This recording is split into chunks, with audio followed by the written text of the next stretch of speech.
Bonjour à toutes et à tous, c'est Gaël, on se retrouve dans une nouvelle vidéo et regardez-moi ce décor, magnifique, c'est pas beau ça? Bon c'est exceptionnel, hein, je vous préviens, ce sera pas pour toutes les vidéos, c'est juste que là je suis en séjour chez ma grand-mère et puis on a un peu rafistolé le vieux bureau, donc on est ici, c'est plutôt stylé, hein, n'est-ce pas? Je vais utiliser ce décor également pour la prochaine vidéo qui sera un peu plus importante, donc c'est cool, voilà. C'est notamment à l'occasion de cette prochaine vidéo que je voulais tourner ici, mais je m'étais pas rendu compte que ce week-end, c'est déjà King and Queen of the Ring, moi je pensais que c'était encore dans 2 semaines, c'était mi-juin, non, rien à voir. Pour vous dire à quel point j'ai bien suivi. C'est vrai que le post de backlash, le backlash de backlash si je puis dire, c'est dur à encaisser quand même. Mais bon, on a quand même tenté de suivre un petit peu ce tournoi du King and Queen of the Ring du coup, qui a été plutôt sympathique. Le match entre Ilya Dragunov et Ricochet, Chefski, c'était exceptionnel. Mais on n'est pas là pour parler de ça, vous le savez très bien aujourd'hui, on est là pour nos pronostics du show. Donc ça se déroule en Arabie Saoudite et je vais pas vous mentir que ma hype n'est pas hyper élevée. Déjà parce que voilà, l'après-backlash c'est dur. En plus, c'est l'Arabie Saoudite, donc honnêtement j'ai toujours du mal avec les shows en Arabie Saoudite, hein, je vais pas vous mentir. La carte est sympathique, mais je trouve le suspense c'est pas au rendez-vous à tous les étages. On va voir ça en détail. Et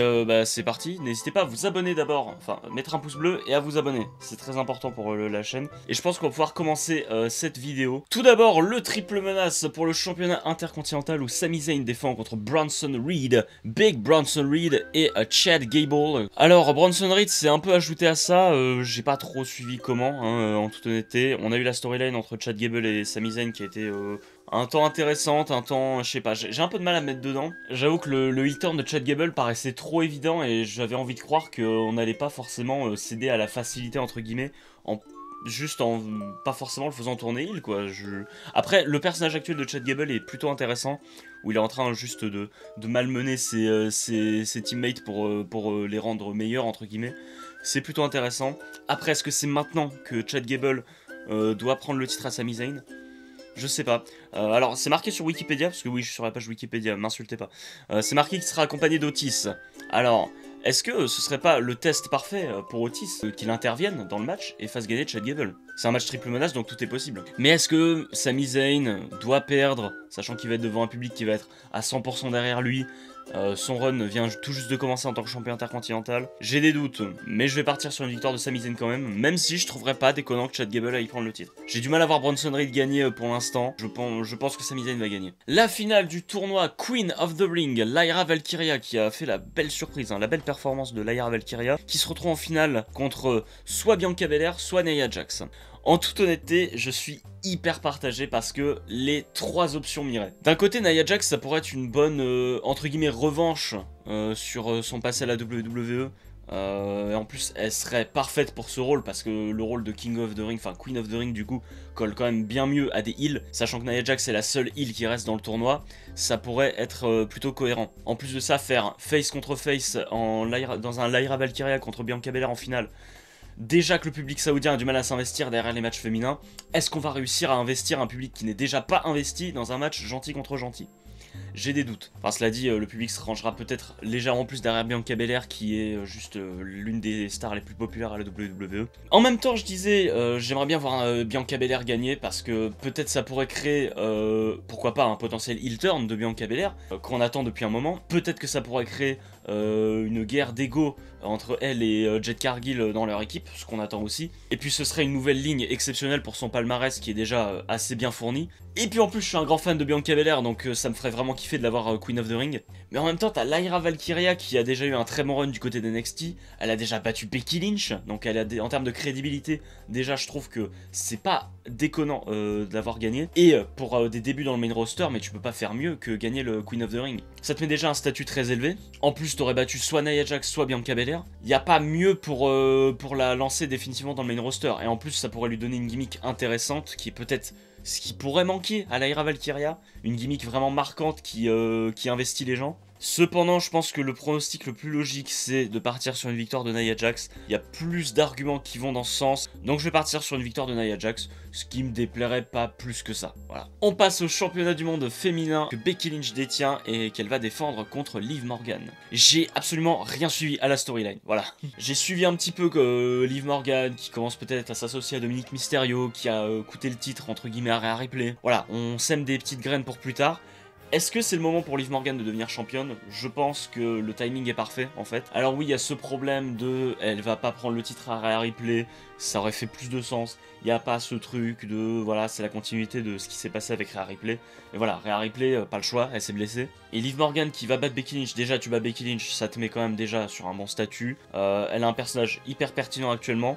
Ça va sûrement mieux marcher que son premier run en 2022 où les gens arrivaient juste pas à être derrière Liv Morgan parce qu'elle était toujours portrayée comme une underdog qui s'en sortait toujours sur le fil du rasoir mais qui n'était pas dominante et qui s'en sortait comme elle pouvait quoi. Mais du coup le public avait beaucoup de mal à s'investir, je me rappelle à l'époque. Enfin, je dis à l'époque comme si c'était en 2012. Voilà, là je pense que le timing est parfait et au moment du retour de Rhea Ripley, t'as un boulevard pour faire une storyline et un match exceptionnel. Pourquoi pas, ça dépendra du retour de Rhea Ripley, mais peut-être SummerSlam, peut-être les Survivor Series en fin d'année. On va bien voir, on espère déjà que Rhea Ripley reviendra très vite. Mais je pense qu'une victoire de Liv Morgan peut être la bonne solution. Becky Lynch, on a juste rien vu d'elle. Je sais pas si elle a été tant présente que ça du côté de Raw depuis qu'elle est devenue championne. Donnons le titre à Liv Morgan. Préparons-nous le terrain pour une storyline exceptionnelle avec Rhea Ripley.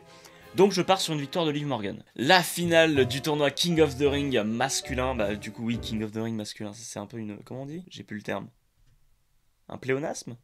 Ça doit être ça. Où le ring général Gunther, qui vient de battre Jey Uso lors de Monday Night Raw, affrontera le vainqueur du tournoi du côté de SmackDown. Et on a le choix entre Tama Tonga, c'est sympa, et Randy Orton.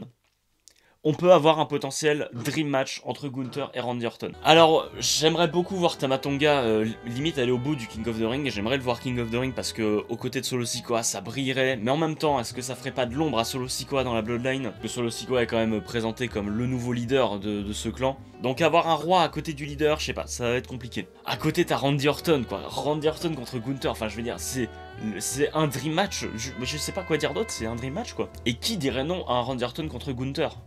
Absolument personne. Donc je pense que Gunther va affronter Randy Orton et je pense que Gunther va gagner ce King of the Ring. Déjà dès le départ il était le grandissime favori. En plus de ça, prendre une énorme victoire sur Randy Orton qui n'est pas n'importe qui, hein. Je pense que vous savez qui est Randy Orton.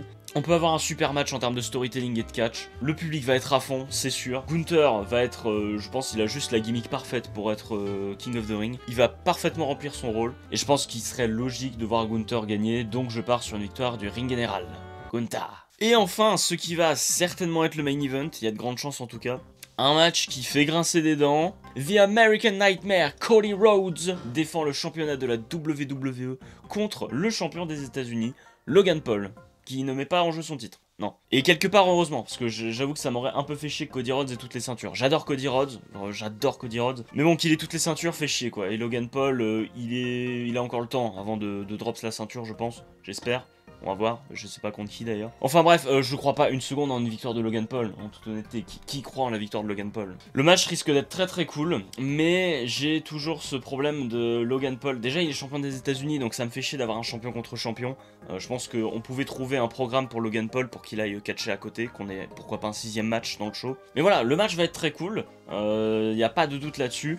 Logan Paul va sûrement poser beaucoup de problèmes à Cody Rhodes. Ce que je veux dire, c'est que, en plus d'être champion des États-Unis, j'ai toujours cette image de Logan Paul, bien qu'il a prouvé maintes et maintes fois qu'il avait sa place à la WWE. J'ai toujours cette image de lui, du YouTuber qui vient d'arriver à la WWE et qui n'est pas forcément légitime d'être dans le main event. J'aurais préféré peut-être quelqu'un d'autre pour Cody Rhodes. Il y a tellement d'autres noms qui auraient pu être buildés pour aller affronter Cody Rhodes. Après, je dis tellement d'autres noms, mais il y a quoi du côté de SmackDown? En heel, genre vraiment bien cool. Bah je sais pas. Ouais non, Logan Paul c'est très bien en fait, j'ai rien dit. Bon, victoire de Cody Rhodes qui va conserver le titre. Et on n'en parle plus, Logan Paul est là pour l'argent. Bon et bah écoutez, la vidéo va peut-être pas être très longue, mais c'est pas plus mal. Écoute, on fait les choses, on va à l'efficace. N'hésitez pas à me donner vos pronostics pour ce King and Queen of the Ring. Votre hype également sur 10, moi je la mettrai à 6 honnêtement. 7 peut-être parce qu'on va avoir un Gunther contre Randy Orton. Et ça va être stylé. Non mais en vrai, le show en termes de catch va être sympa. J'ai peur du public. J'ai toujours ce petit blocage avec l'Arabie Saoudite. Même si depuis quelques années les shows en Arabie Saoudite ont quand même été vachement mieux que entre 2018 et 2020. J'ai toujours ce blocage et ce truc de on est là pour l'argent avant tout quoi. Ça me fait un peu chier. Mais ça va être sympa. Donc donnez vos pronostics, abonnez-vous en masse, ça c'est très important, surtout si vous voulez voir la prochaine vidéo qui va arriver dans ce décor magnifique. Il est beau hein, il est vraiment beau. Et peut-être qu'on fera un live react, mais c'est pas sûr. Peut-être il y a un live react. Bref, on se retrouve dans de prochaines vidéos. C'était Gale. Arrivederci.